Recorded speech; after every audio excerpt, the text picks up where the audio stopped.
два момента, две жизненные ценности, которые поменялись в моей голове. Это нас всегда учили в том, что у нас же вообще выпало поколение в плане, почти два поколения в плане патриотического воспитания. И нас учили, западные ценности были привязаны. В том, что ты должен быть богатым, должен быть успешным, твой личный успех, там, на всех наплевать вокруг.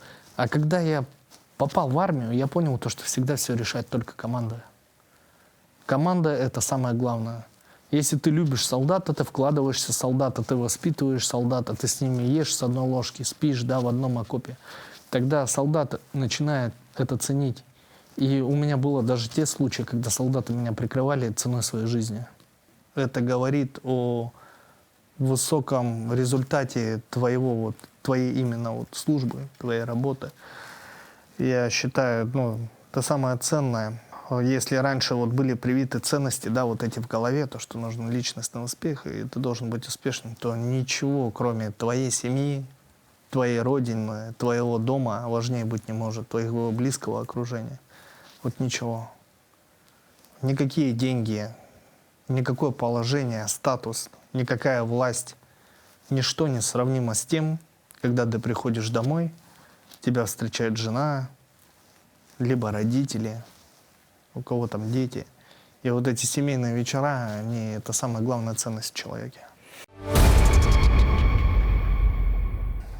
Я в плане своей неопытности тогда, лет 17-16 мне было, я не понимал много жизненных приоритетов, я не понимал, кем я вообще буду.